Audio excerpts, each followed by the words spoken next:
I think there's evidence to suggest that our next election, presumably in 2025, will be also a record breaker in terms of dis and or misinformation. Mm-hmm. Marcus Kolga is the founder of disinfowatch.org and a senior fellow at the Macdonald-Laurier Institute. They did a study about who is susceptible to false information here in Canada. Mr. Kolga, hello.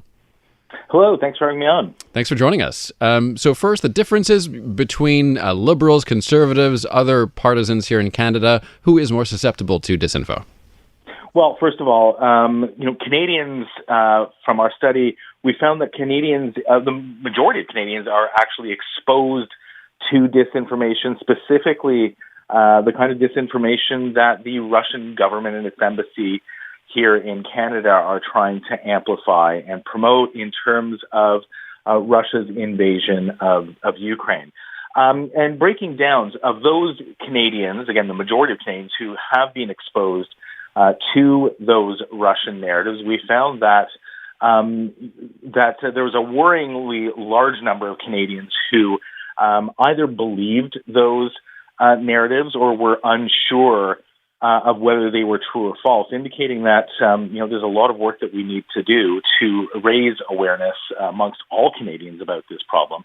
But as far as voter breakdown was concerned, it did appear from the numbers that we have that conservative voters appeared to be more susceptible to some of these narratives, that they believed them, or again that they were unsure of whether they were true or false. And second behind conservatives were liberal voters. But like I said, the bigger concern here is that all Canadians seem to be, the majority of Canadians are being exposed to these narratives, and that a worryingly large number are, like I said, believe that some of these narratives are true or that they're unsure of whether they are true or false.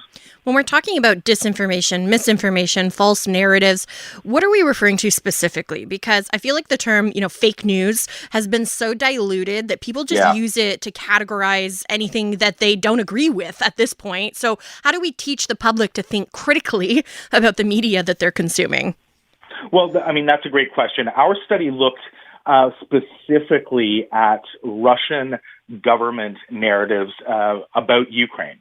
And so the way that the Russian government and other authoritarian regimes like China or Iran, what they're doing is that they're weaponizing information. They are intentionally injecting false narratives, falsehoods. This is disinformation, information that is intended to manipulate our understanding of the world around us.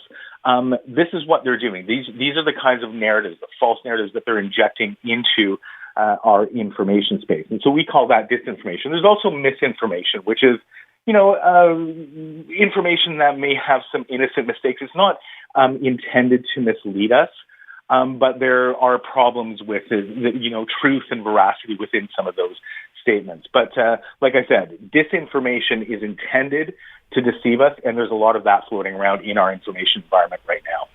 Yeah, I'm not quibbling between the number of Liberals, NDP, or Conservative supporters. It seems like we're all being exposed, and we're all to varying degrees, believing some of it. In terms of the arguments, your study quantifies some of the arguments that are used. I mean, these are campaigns, really, right? I mean, each line, for instance, Ukraine and NATO are the ones that started the war with Russia. These are campaigns on their own that are, I wouldn't say they're winning, Marcus Kolga, but they're certainly, they're making some progress. I mean, the arguments are making a lot of progress in the Republican Party, especially in the States.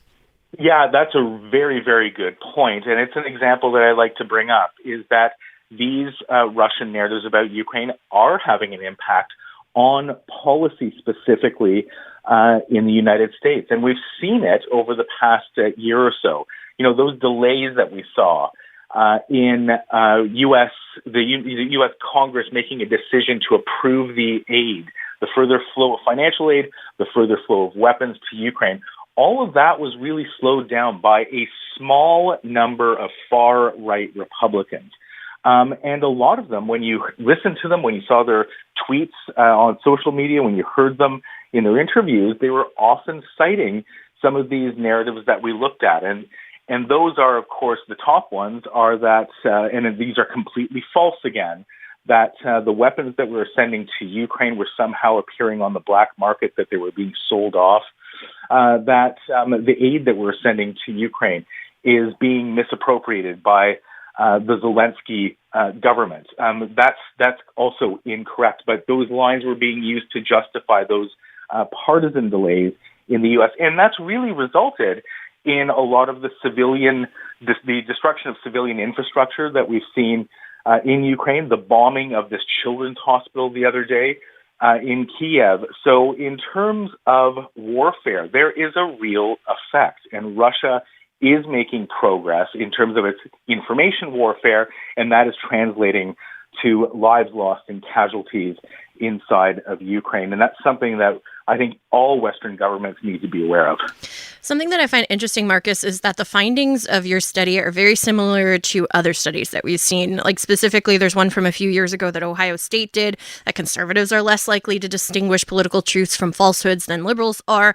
And I'm curious what your take is on why you think that might be. Does it have to do with what political leaders are saying, the kinds of media that conservatives choose to consume? What do you think the reasoning is for that? Well, I mean, it's a good question. It's all of that, really. I mean, these are the networks that a lot of right-leaning conservatives are looking at inside social media. A lot of those networks are acting, whether they're wittingly or unwittingly, they're acting as amplifiers for a lot of these narratives. And quite frankly, a lot of these platforms on the far right and also on the far left, they are in it for financial gain. So they will look for some of the most the most emotional arguments, the stories that elicit an emotional response in us.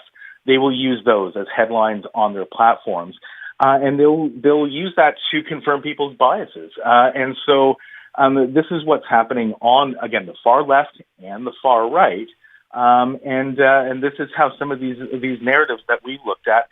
That's how some of them are certainly spreading in those groups. Lastly, on solutions, especially on social media, I am a bit shy to offer support to things like the Online Harms Act because disinformation is often difficult to parse in the moment, and my reflex tends to be with free speech. But what are your thoughts on balancing the need to control disinfo, misinfo, and the need for free speech?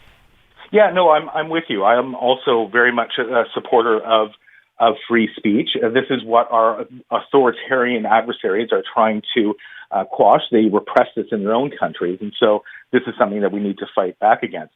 And when we're talking about foreign disinformation, especially the kind that's spread by governments like Russia and China, these governments and their proxies in this country, they don't necessarily have a right to free expression. Certainly not when we're looking at a platform like RT or Sputnik that are controlled by the Russian state.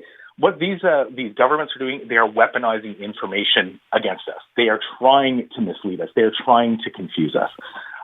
So it's critically important that we stand up to this and do more. I mean, our European allies have introduced regulations that require social media platforms to clean up their act when it comes to these, especially the foreign disinformation that's targeting Europeans. We should be doing the same in order to protect Canadians and our ability to express ourselves freely.